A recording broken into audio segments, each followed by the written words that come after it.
Bismillahirrahmanirrahim. Assalamualaikum warahmatullahi wabarakatuh. Alhamdulillahi rabbil alamin. Allahumma salli ala Sayyidina Muhammad. Yang Allah muliakan, para jemaah musalla ziyadatul iman yang dirahmati Allah. Sebagaimana biasa, insyaallah setiap ba'da maghrib dan malam yang berbahagia ini kita melanjutkan kitab fikih Al-Mughni wa Syarhul Kabir. Mari sama-sama kita membacakan ulumul Quran. Lin-Nabi Muhammadin sallallahu alaihi wasallam, ya Rasulullah, wa ala azwajihi wa alihi wa ahlil baitihi wa dhurriyyatihi ajma'in, wal awliya'i was salihin wal anbiya'i wal mursalin wal malaikatil muqarrabin, ولآبائنا ولأمهاتنا ولجدنا ولجداتنا ولأساتذتنا ولمعلمنا ولمشايخنا ولجميع المسلمين والمسلمات والمؤمنين والمؤمنات الأحياء منهم والأموات، خصوصا لصاحب المؤلف كتاب المغني والشرح الكبير لشيخ الإمام العلامة ابن قدامة، ويليه الشرح الكبير لشيخ الإمام ابن قدامة المقدسي، ونفعنا بهما والmuslimina bi'ulumihima wa bi'ulumi jami'al ulama, amin ya Allah. Ya Allah, ya Tuhan kami, berilah keberkahan kepada kami di dalam majelis ilmu ini, di dalam majelis kitab fikih ini, kiranya bermanfaat kepada kami, keluarga, anak maupun keturunan kami. Ya Allah, ya Tuhan kami, jauhkanlah kami, anak dan keluarga kami dari segala malapetaka, bencana, fitnah dunia maupun fitnah akhirat. Jauhkanlah kami dari segala cobaan yang tidak sanggup kami memikulnya. Jauhkanlah kami, anak dan keluarga kami, dari segala kemurkaan-Mu karena kebodohan dan ketidaktahuan kami. Jauhkanlah kami, anak dan keluarga kami, dari segala gangguan tipu daya muslihat, baik yang datangnya daripada golongan jin maupun manusia. Ya Allah, ya Tuhan kami, anugerahkanlah nikmat kepada kami, anak dan keturunan kami, menjadi imaman lil muttaqin, menjadi pemimpin bagi orang-orang yang bertakwa. Anugerahkanlah kepada kami, anak dan keluarga kami, umur yang panjang lagi berkah. Karunialah kesehatan, kemajuan dan kesuksesan segala amal usaha yang kami lakukan. Tak luput pula, ya Allah, ya Tuhan, berikan keberkahan kepada siapa saja yang telah pernah berbuat baik kepada kami, khususnya mereka yang ikhlas membantu perjuangan dakwah kami ini. Ya Allah, tinggikan derajat mereka dunia maupun akhirat. Berikanlah kesembuhan ya Allah jika ada di antara jemaah kami yang masih sakit. Ya Allah, sembuhkan mereka ya Allah. Berikan kesabaran dirinya dan diri keluarganya, dan begitu juga keluarganya. Bi barakati al-Fatihah. A'udzu billahi minasyaitonir rajim. Bismillahirrahmanirrahim. Alhamdulillahi rabbil alamin, arrahmanir rahim, maliki yaumiddin. إياك نعبد وإياك نستعين اهدنا الصراط المستقيم صراط الذين أنعمت عليهم غير المغضوب عليهم ولا الضالين آمين. الحمد لله.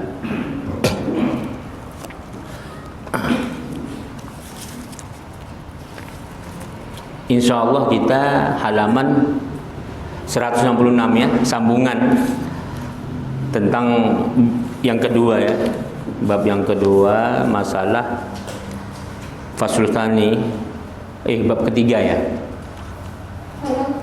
fasul tsalis, pasal yang ketiga, tentang fima yakrahu, pakaian-pakaian yang makruh digunakan dalam salat.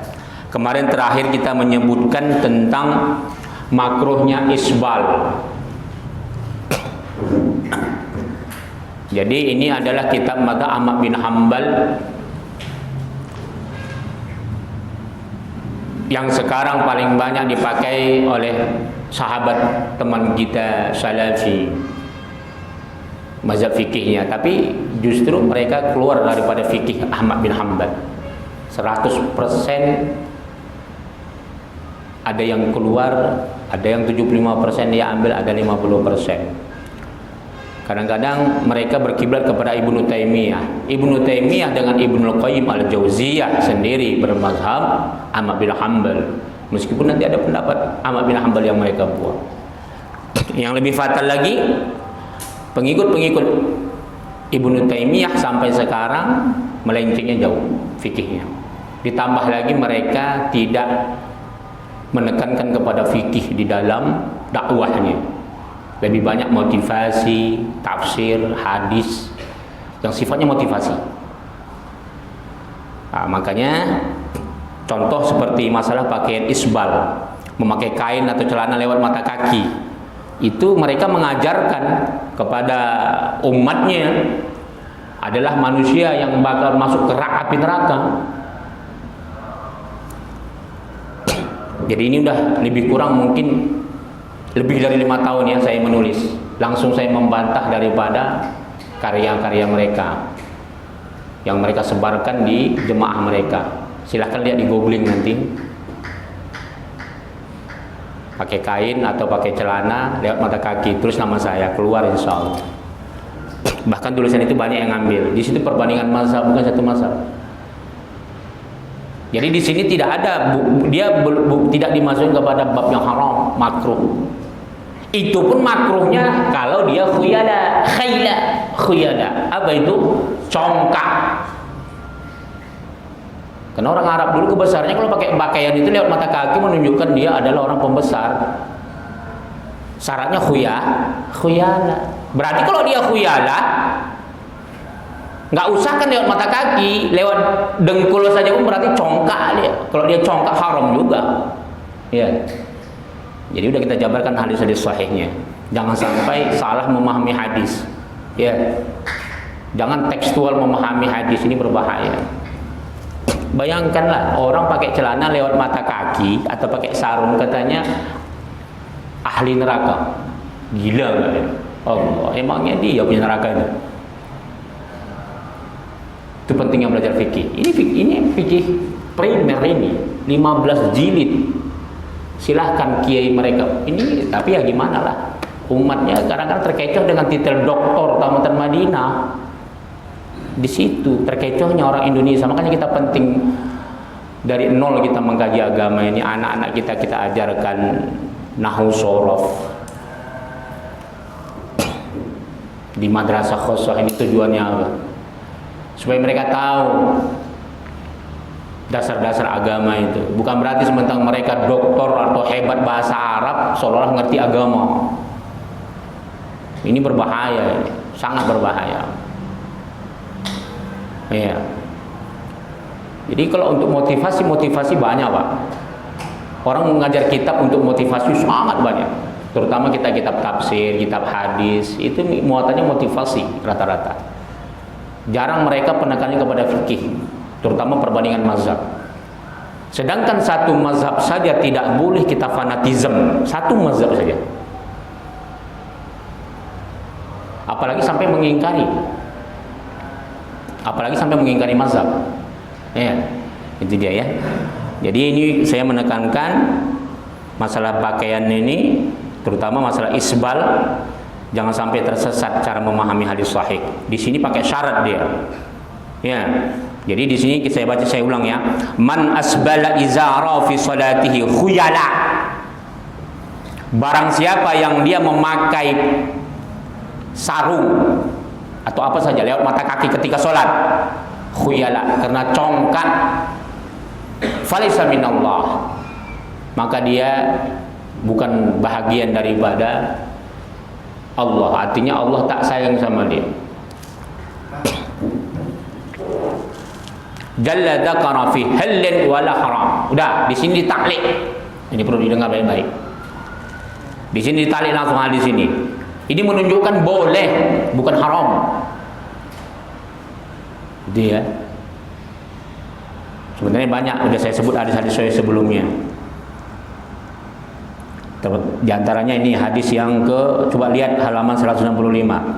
Man jarra thawbahu khuyala lam yanzurullah ilaih. Lam yanzurullah ilaih. Ini coba lihat itu nomor footnote-nya itu 289. Hadis Imam Bukhari dan Muslim. Hadis sahih. Barang siapa yang dia memanjangkan pakaiannya karena congkak, kena congkak, lihat sih dia. Maka Allah tidak memandang dia. Dia paling sudut ya, paling bawah. Boleh dicatat nomornya, mana tahu nanti ada yang jumpa orang-orang yang keras, suruh buka kitab ini. Musola ini banyak fotokopi yang tebal-tebal. Karena mengeri tuduhannya sangat mengerikan. Bayangkanlah, jadi kerak penduduk api neraka kita katanya. Allahu Akbar, la ilaha illallah. Jadi ya, nah, kita masuk yang sekarang. Kita teruskan masalah yang makruh. Wa tukrahu as-shalah fi thabil muja'far lirrajul. Dimakruhkan kita sholat memakai pakaian yang orange bagi laki-laki, bagi perempuan ya. Karena ada gambar-gambar warna-warna orange apa. Nanti disebut juga kuning, ada juga al-mu'asfar. Makruh. Belang-belang warnanya, warna kuning. Kalau perempuan nggak apa-apa. Ya. Wa kadzalika al-mu'asfar, begitu juga kalau kita memakai baju kuning. Makruh saja. Untuk sholat ya, dalam sholat. Ya kalau di luar sholat dibilang orang nanti kita ini. Kalau baju kuning kan terlalu apa, tapi jangan sampai mencolok. Li'anna al-Bukhari wa Muslim rawiyan. Jadi Imam Bukhari dan Imam Muslim meriwayatkan anna Nabi sallallahu alaihi wasallam naha ar-rajul 'anit taja'far. Nabi Muhammad sallallahu alaihi wasallam melarang seseorang itu memakai baju-baju yang berwarna oranye ya. Wariya Muslim an Ali radhiyallahu anhu, ini sama-sama hadis sahih. Kalau tadi Imam Bukhari, ini sekarang Imam Muslim yang meriwayatkannya. Anhu dari beliau qala nahani an-nabi sallallahu alaihi wasallam an libasil mu'asfar.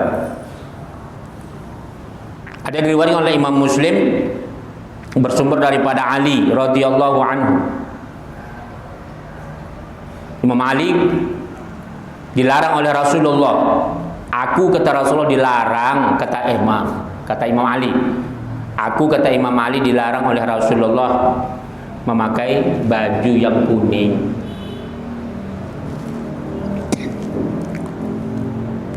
Makruh saja. Jadi biar tahu kita, kaidah usul fikih itu bukan berarti setiap nahyu, larangan itu semuanya halal. La taqrabuz zina, itu kan nahyu juga kan, larangan. Itu tudallu ala tahrim, menunjukkan itu haram. Begitu juga amar, perintah. Apakah setiap perintah itu wajib? Al-aslu fil amr lil wujub. Setiap perintah itu menunjukkan wajib. Tapi apakah setiap perintah itu wajib? Tidak. Itu pentingnya belajar usul fikih. Kalau orang lemah usul fikihnya, wah kacau gitu. Semua hadis yang melarang haram ya kan.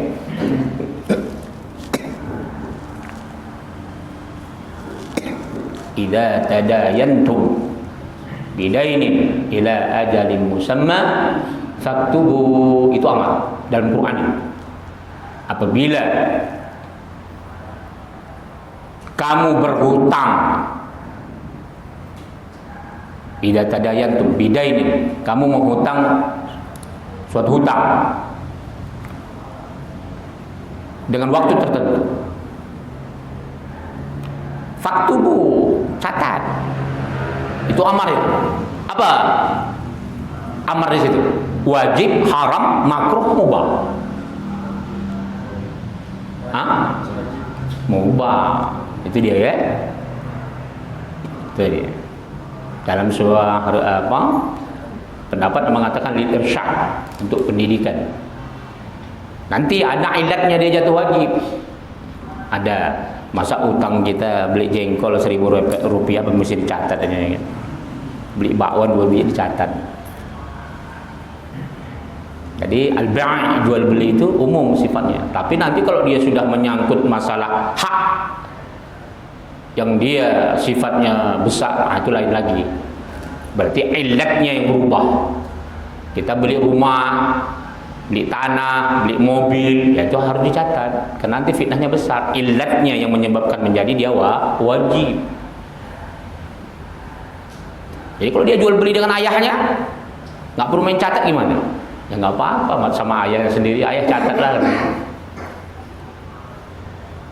Sama ibunya dia jual beli, apa mesti dicatat? Nah itu. Jadi ayat yang baru kita baca tadi itu hukumnya hanya mubah, ya, atau lil irsyad, untuk pendidikan, untuk dedikasi.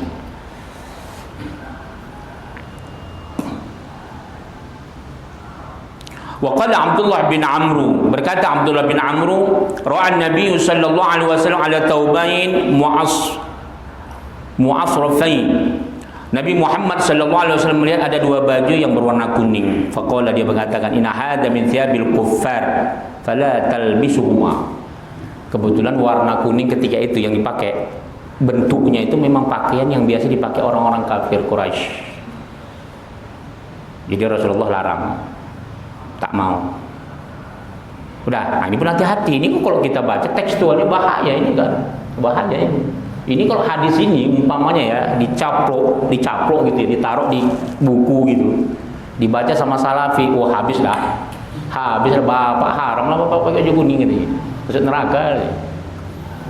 Ini kalau seandainya nggak dituntun sama ulama pak, makanya penting, makanya kenapa Imam Ahmad bin Hanbal sampai mengatakan begini, laula asy-Syafi'i la faqihna al-hadis. Kalau bukan karena Imam Syafi'i, maka kita bodoh untuk memahami hadis, fikih hadis. Apa yang dikatakan fikih hadis? Istinbatul ahkam, mengeluarkan hukum daripada hadis-hadis Rasulullah sallallahu alaihi wasallam. Bayangkan itu. Jadi nggak bisa kita baca hadis Quran, baca hadis. Nah, ini coba suruh dia baca hadis ini. Apa hukumnya? Pasti dibilang haram, udah pasti itu. Tekstualnya kan begitu. Ini pakaian kafir. Tekstualnya begitu. Belum lagi nanti saya baca hadis yang lain. Man taraka sholata muta'ammidan faqad kafara biha. Barang siapa meninggalkan salat kafir tulen. Itu kalau hadis itu dicekok sama orang salafi, wah ini tetangganya enggak salat, kafir tulen nih katanya. Jadi bukan berarti saya itu menentang mereka 100%. Kalau untuk motivasi, saya suka sama mereka. Motivasi untuk orang-orang yang baru kenal agama, masalah akhlak, masalah adab, masalah sabar. Nah, saya suka mereka. Tapi kalau udah bicara hukum, wah bahaya. Kalau udah bicara masalah hukum, stres kita dengarnya. Bertambah apa kita, penyakit kita. Iya, dilawan salah, nggak dilawan salah. Jadi kalau untuk motivasi agama, boleh didengarkan mereka. Iya, apalagi kalau mereka ngasih bakwan umpamanya, nggak apa-apa, ambil aja. Itu dia ya. Waruya Abu Bakar, ada diriwayatkan bersumber daripada Abu Bakar bisnya an Imran bin Al-Hasin anna Nabi sallallahu alaihi wasallam qala la arkibul arjuwan wala albisul mu'asfar. Jadi bersumber daripada Abu Bakar, sanadnya bersambung kepada Imran bin Hasin. Nabi Muhammad SAW mengatakan, aku tak mau pakai warna-warna ungu. Ada warna ungu, tak mau aku pakai. Ini kan tekstualnya mengerikan ini. Wala albisul mu'asfar, dan aku tak mau pakai baju yang warna kuning. Lah, tapi ini makruh ya. Jadi hukumnya makruh saja. Fa amma saddul wasat في الصلاة فإن كان بمنطقة أو مئذر أو ثوب أو شدة قباء فلا يقرأ رواية واحدة.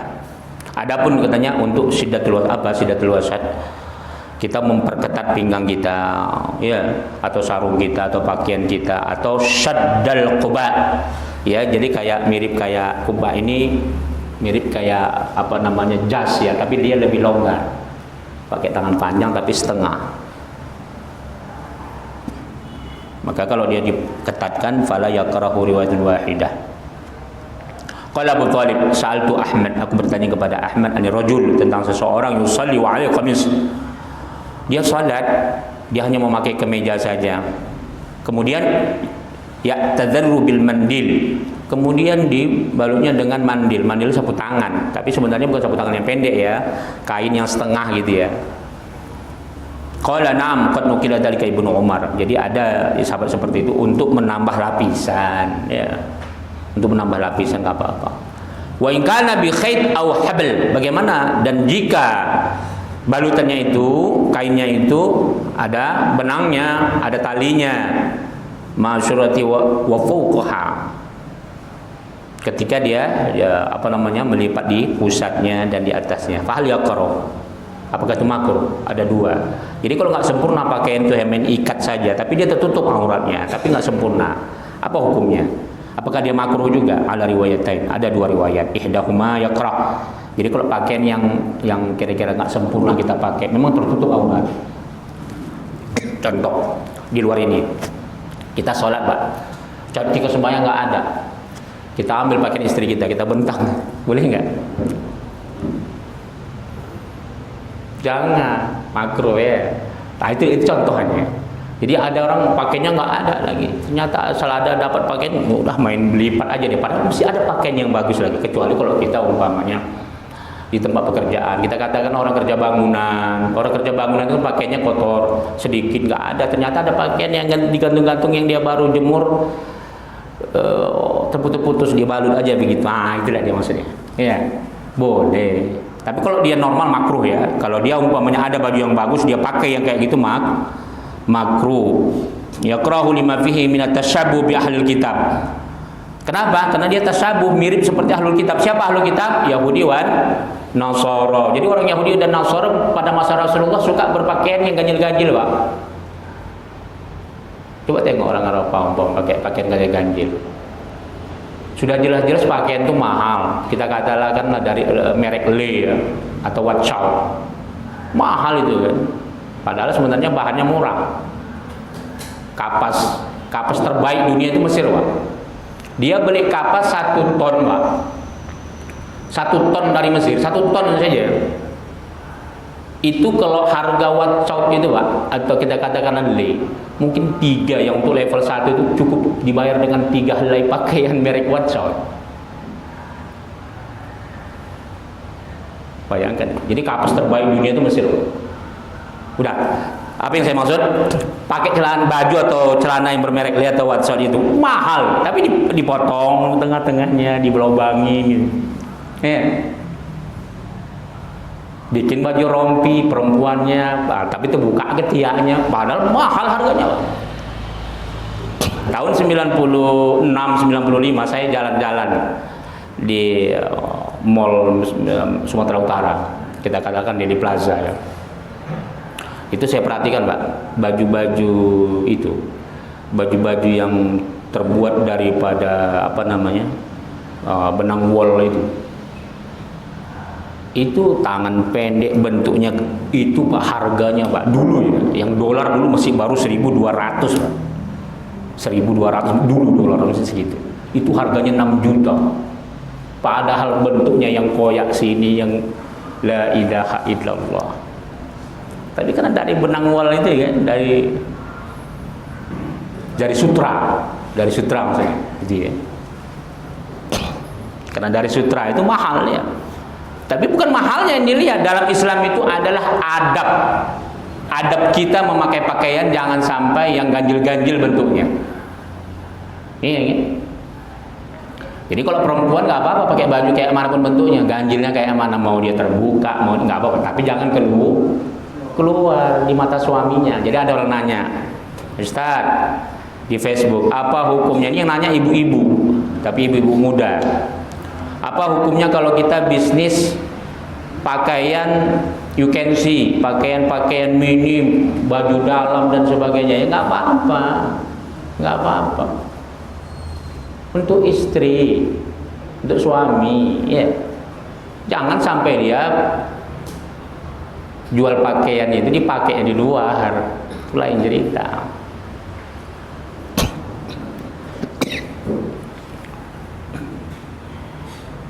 Wa qad nahana an Nabi sallallahu alaihi wasallam an tashabbuh bihim wa qala la tastamilu istimalul yahud. Nabi melarang kalau kita mencontoh warna-warna pakaian-pakaian ganjil yang dibuat, yang dipakai sama orang-orang tak berakidah ya. Kata Rasulullah, janganlah kamu ya meliputi, artinya memakai pakaian apa saja, istimal, bukan hanya pakaian, apa saja menyerupai orang Yahudi. Yahudi suka pakai kalung, pakai laki-laki ya. Nah ini banyak kita sekarang, pemuda-pemuda kita pakai kalung, taruh rantai besar-besar di pinggang, ya kan?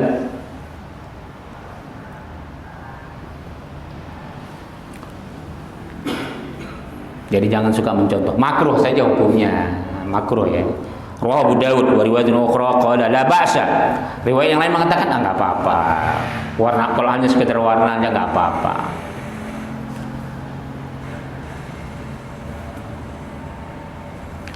Apa? Kata mereka, alaisa qadrun ruya Nabi sallallahu. Jadi ukurannya sebenarnya bukan hanya bukan perkara warna, kata sebagian ulama. Apakah katanya kadar itu? Yang kata Rasulullah kan kadarnya yang paling penting. Apa itu maksudnya kadar kita memakai pakaian itu dalam sholat? La yusalli ahadukum illa wa huwa muhtazam. Tidak dianggap dia sholat salah seorang di antara kamu kecuali diikat. Artinya jangan sampai kendor-kendor kain kita itu terlepas lagi. So Allahu Akbar, jatuh dia kan. Jatuh dia, nampak beliau itu. Nah, kalau itu bahaya. Atau dia nggak jatuh, Pak. Tapi muhtazam ini kalau bahasa hizam itu, Pak. Oh, apa namanya kalau kita naik mobil pakai ini tuh? Apa? Silbet itu ya. Itu kalau bahasa, kalau hizamnya ikat pinggang, apa ikat ini. Jadi muhtazam itu adalah artinya badan kita itu betul-betul bisa diikat, jangan sampai nampak aurat. Itu maksudnya. Kadang-kadang dia diikat pinggangnya, tapi ketika sujud, Pak, karena dia pakai sarung, nggak pakai celana pangsi lagi, nampak itu, Pak, pahanya.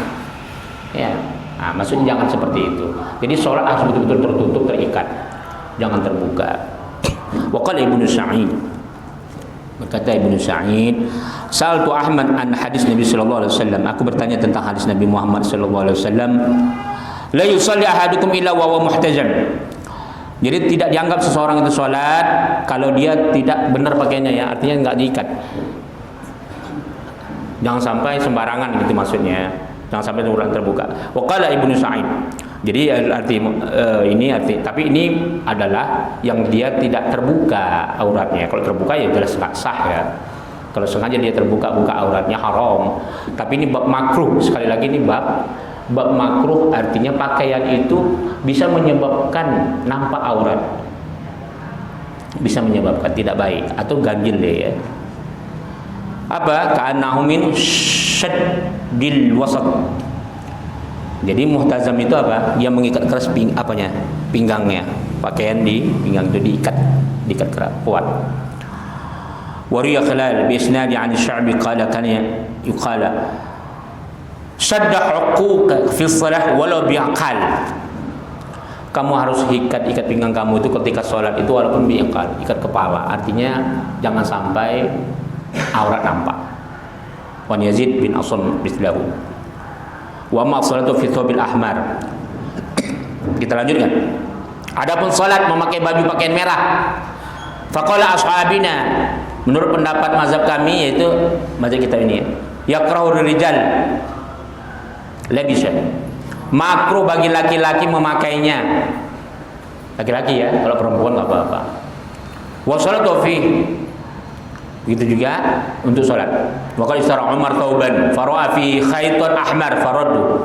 Jadi makruh saja. Umar bin Khattab pernah membeli, ketika dia beli pakaian disodorkan ini ya, ternyata dilihatnya fara'a fi khayt, ada benangnya merah ahmar, faraddu, dia enggak mau, dia tolak. Wa qala Abu Juhaifah qala kharaja Nabi sallallahu alaihi wasallam fi hillatil hamra. Rasulullah pernah keluar, dia memakai pakaian ini ya, apa namanya, setelan, pakaian berwarna merah. Thumma rakajallahu anzata fataqaddama wa shalla dhuhr. Kemudian dia salat zuhur. Dia kenakan waqala al-Barra ma ra'aitu min dhi limmah.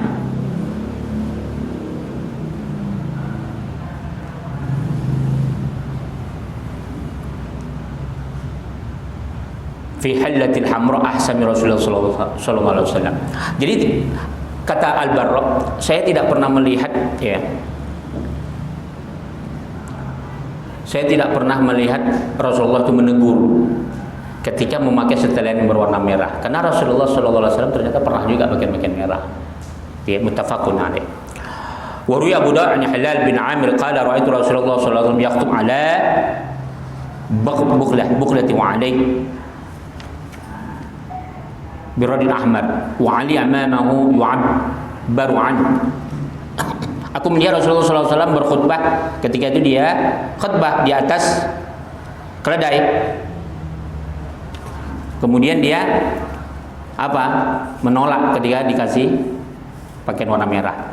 Sedangkan Imam Ali ketika itu di depannya, diingatkan sama Imam Ali jangan pakai warna merah. Nah, jadi ada masanya Rasulullah menolak, ada masanya dia pakai. Wa wajhu karahah dzalika. Jadi maksud daripada tujuan hadis ini adalah bukan larangan haram ya, makruh saja. Boleh tapi tidak semua hal kita boleh pakai itu. Maru ya Abu Daud bi isnadihi an Abdullah bin Amr qala dakhala 'ala Nabi sallallahu alaihi wasallam rajul alaihi burdan ahmarani fasalima falam yurud Nabi sallallahu alaihi wasallam. Ada seseorang menjumpai Nabi. Dia ingin bertemu Nabi sallallahu alaihi wasallam, ternyata dia memakai pakaian merah, burdani ahmaran. 2 helai pakaian berwarna merah. Pakaian besar ya. Rasulullah kemudian dia fasalima. Assalamualaikum ya Rasulullah. Enggak dijawab sama Rasulullah. Falam yaruddun Nabi sallallahu alaihi wasallam. Rasulullah tak jawab. Tapi makna tak jawab di sini, ini hadisnya coba lihat footnote-nya 299. Hadis riwayat Imam Abu Daud, Tirmizi. Wa dha'afahu Albani. Imam Albani kata dhaif. Tapi banyak hadis yang mendukung ini. Jadi ini bab makruh saja. Rasulullah ketika itu melihat itu tidak baik karena memang besar kali, Pak. Kalau burdah itu besar, Pak. Bapak bisa lihat nanti di museum Turki itu, bisa di googling, dilihat pakaian burdah Rasulullah itu besar kali. Jadi kalau warna merah sebesar itu kan ganjil ditengok. Ganjil kali itu ya. Beda kalau pakaian kayak gini gitu kan. Tidak masalah. Jadi ada masanya Rasulullah menolak kalau memang kita berpakaian yang tidak baik. Jadi janganlah pakai pakaian yang ganjil-ganjil gitu ya. Wallahu ta'ala alam bisawab. Silakan ada pertanyaan, kalau enggak kita teruskan. Assalamualaikum warahmatullahi wabarakatuh. Waalaikumsalam. Mengenai itu kan yang saat ini kita bahas ada sebelumnya itu mengenai jangan ditutup hidung kayak apa? Iya. Makruh di bagian makruh menutup hidung ini. Nah saat ini kan lagi masuk pandemi ini. Iya. Itu hukumnya bagi kita gimana? Itu aja ya. Ya Kak. Yang kedua satu lagi mengenai baju ganjil ini apakah termasuk ketika maksudnya kepantasan gitu? Maksudnya ini orang nggak, maksudnya kita pakai kan ada orang nggak pantas gitu kita memakainya. Kita pakai itu termasuk dalam hal ganjil-ganjil gitu. Iya. Aja ya. Ada yang lain? Silakan. Assalamualaikum warahmatullahi wabarakatuh. Waalaikumsalam. Mohon dijelaskan mengenai dalil tentang Maulid Nabi. Iya. Yang pertama, yang kedua, ada urutan dalam alim muta'alim. Itu ada mursyid, ada wali mursyid, ada syekh, ada juga grand syekh. Nah itu korelasinya gimana tuh? Itu aja ya. Iya, makasih. Alhamdulillahirabbil alamin. Allahumma shalli ala sayyidina Muhammad. Pertanyaannya bagaimana kalau menutup hidung, menutup mulut? Kemarin sudah kita bahas itu panjang lebar. Sebenarnya membahas ini sudah sering sekali ya. Jadi apalagi masa pandemi ini nggak apa-apa. Itu hukumnya yang makruh saja. Kecuali menerima Ahmad bin Hanbal menutup hidung, karena hidung itu salah satu rukun sujud, ya. Jadi kita keluar daripada perbedaan itu lebih baik. Ya. Al-khuruj minal khilaf mustahabbah. Itu qawaid fikih. Keluar daripada perbedaan pendapat ulama itu sunnah hukumnya. Meskipun menurut Imam Syafi'i itu tidak batal. Tapi sebaiknya kalau kita bisa buka lah ketika sholat. Nanti habis sholat pakai lagi. Sebaiknya. Tapi kalau kita ragu, ternyata yang sholat di sini orangnya nggak tetap. Kalau kita kan tetap semua. Kita katakanlah kita sholat di Masjid At-Tini Istiqlal, itu kan orangnya kan betul-betul dari entah mana itu. Yang bukan orang tempatan gitu. Nah itu nggak apa-apa. Pakailah masker ketika sholat. Itu dia. Tergantung illatnya, sebab musababnya. Itu dia. Kemudian kepantasan di sini bukan menurut hawa nafsu kita, tapi kepantasan menurut agama. Laki-laki, nggak usah perempuan ya, laki-laki saja pakai pakaian ketat kali. Kita katakan langsung aja, kita sebutlah ya, pelayaran, sekolah tentara, polisi umpamanya. Itu Pak, ya Allah ya Tuhan, ketatnya bukan main. Kayak aduh ya Allah, ketat sekali itu Pak. Itu nggak pantas itu, apalagi itu sholat, nggak pantas. Jadi harus kendor. Jadi kepantasan itu adalah menurut agama. Jangan sampai kita pakai pakaian-pakaian yang ganjil-ganjil. Ganjil itu yang menurut akhlak agama kita tidak baik. Kita menyerupai cara-cara ya tadi itulah. Pakai baju mahal tapi koyak dengkulnya itu begitu mahal, dan itu yang pakai orang Islam. Kadang-kadang perempuan lagi. Selebritis kita coba lihat, pakai beli celana lem mahal sampai 6 juta 7 juta, nanti koyak di tengah-tengah pahanya. Ya Allah ya Tuhan, kan sayang itu. Jadi memang sengaja ingin memamerkan pahanya yang mulus ya kan. Ya biasalah, lagi cantik kita tak mau pakai jilbab ya kan. Nanti udah peot barulah. Kalau sudah botak kepala tuh sakit tipes, baru. Kenapa pakai jilbab? Nah, kita pikir alim juga ya kan, solehah juga. Rupanya karena malu dia kepalanya botak. Biasa itu. Kalau kita masih cantik, masih dipandang orang, masih suka kita memamerkan kemaluan kita, memamerkan aurat kita. Tapi kalau udah jelek nanti barulah. Apalagi udah beruban rambut tuh kan. Pakai jilbab makin cantik dia. Nah, itu. Jadi itu dia kepantasannya. Kemudian pertanyaan berikutnya adalah hukum maulid. Saya kira YouTube kita sudah banyak lah ya.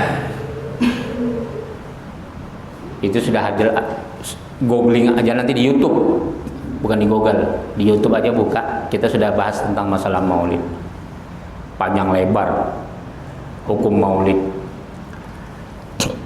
Jadi masalah kelahiran itu bukan hanya, dia tidak khusus dalam Islam. Di dalam Al-Quran sendiri banyak Allah abadikan bagaimana kelahiran Nabi Ismail, bagaimana kelahiran Nabi Ishaq, bagaimana kelahiran para nabi-nabi yang lainnya. Bahkan penciptaan Nabi Adam. Jadi makna lahir itu bukan mesti dari rahim ya, bukan mesti dari rahim. Nabi Adam itu juga lahir dia, tapi Allah ciptakan dengan cara yang berbeda dari kelahiran dari rahim seorang wanita. Allah ceritakan dalam Al-Quran. A'udzubillahi minasyaitonirrajim. Ada lagi ayat yang lain. Wa id akhadha rabbuka min bani adama.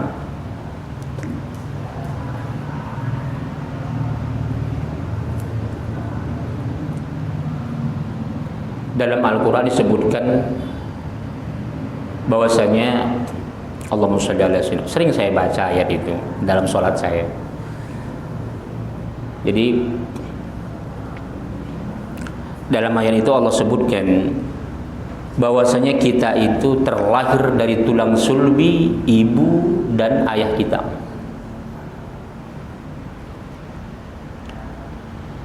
Ketika Allah tiupkan kita, roh, Allah sebutkan alastu bi rabbikum qalu bala syahidna an taqulu yawmal qiyamati inna kunna an hadza ghafilin aw taqulu innama asraqa abauna min qablu wa kunna dzurriyyatan min ba'dihim afatuhlikuna bima fa'ala al-mubtilun kadzalika nufassilul ayat wa la'allahum yarji'un. Subhanallah. Ini bukan hanya Rasulullah, seluruh kita harus mengenang kelahiran kita. Tapi kelahiran kita yang menegur agar kita ingat kepada Sang Pencipta. Apa kita merayakan kelahiran Rasulullah itu joget-joget? Kan enggak. Kita merayakan kelahiran sebagaimana ayat yang saya baca tadi ini adalah la'allakum yarji'un, supaya mereka kembali kepada ayat-ayat Allah, supaya mereka tahu tentang hukum-hukum syariat Allah. Kita semua mengatakan dalam rahim ibu, kata Allah, alastu bi rabbikum qalu syahidna. Apakah aku ini bukan Tuhanmu? Ya Allah, engkau lah Tuhanku. Apakah engkau nanti ketika lahir akan salat, akan menjauhkan maksiat? Ya Allah, ya, kami akan menjauhkan maksiat, kami akan salat. Tapi setelah lahir, apa kata Allah? Nanti hari kiamat nanti akan diprotes, akan ditanya sama Allah. Dulu kamu bilang mau beriman kepada Allah, mau sholat, menjauhkan maksiat. Tapi kenapa? Engkau tak sholat? Kenapa main judi aja? Kenapa mabuk-mabukan? Kenapa engkau berzina, narkoba dan sebagainya? Ghafilin anu, kami lupa ya Tuhan. Lupa. Kata Allah, benar lupa. Udah, wala takunu fi sa'in wala wa ma takunu fi sa'in wa ma tatlu min Qur'an wala ta'malu min illa kunna 'alaikum syuhudan. Ketika kita menipu Allah, aku lupa ya Allah. Apa kata Allah? Udah, apa yang kita lakukan itu ada saksinya.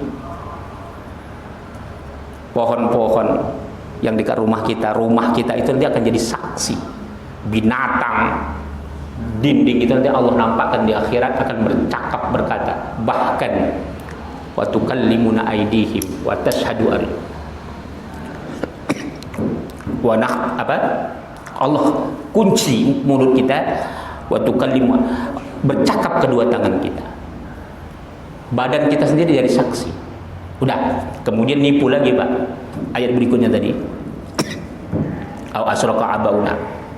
Ya Tuhan, ya aku udah tak bisa nipu lagi. Tapi aku tak sholat, aku berzinah ya Allah, karena memang ayahku tak ajarkan aku sholat. Ada taklim di dekat rumahku ya Tuhan, tapi ayahku, ibuku tak pernah aku suruh dia belajar taklim. Nggak usah kau dengar taklim Ustaz tuh, miskin kali kau nanti, kayak Ustaz tuh miskinnya katanya. Udah. Ini ayat yang saya baca tadi itu tentang kelahiran Pak ya, tentang rahim. Jadi dalam Al-Quran itu bukan hanya para nabi Allah ceritakan kelahirannya, termasuk kita. Apalagi Rasulullah. Kenapa Allah abadikan surat Wadduha? Itu adalah menceritakan kelebihan Rasulullah.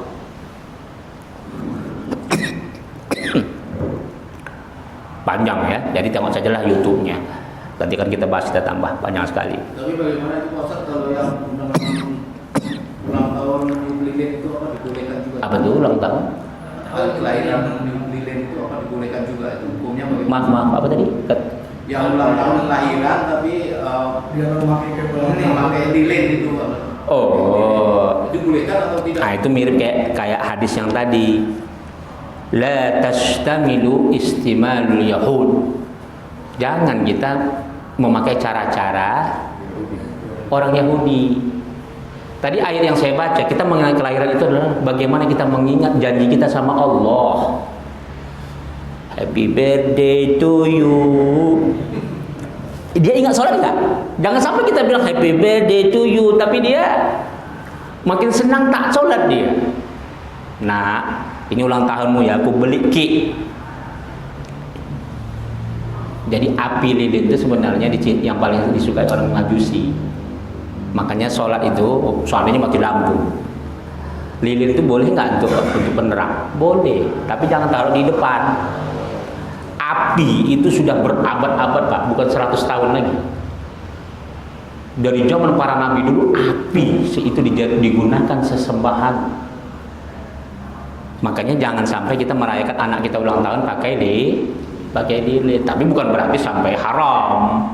Tidak sampai haram, makruh saja. Cuma sebaiknya jangan tasabuh dia, tak baik. Jadi ingatkanlah kepada anak kita, nak, kau ulang tahun ya, besok ku belikan HP, tapi dengan syarat hafal Quran 1 juz. Ya, ini kan enggak ada motivasi ke akhiratnya, enggak ada. Nak, kau besok ulang tahun, tapi dengan syarat jangan kau taklim lagi di musola itu. Wah, kacau kita. Ya kan? Kacau kita itu. Udah, kemudian tadi terakhir mursyid wali mursyid. Apa bedanya mursyid dengan mudarris, guru, muallim? Kalau mudarris, guru atau muallim itu temporal. Kalau mursyid itu adalah, ini saya pecah dulu sebelum mursyid tasawuf ya. Kalau mursyid tasawuf lain lagi nanti.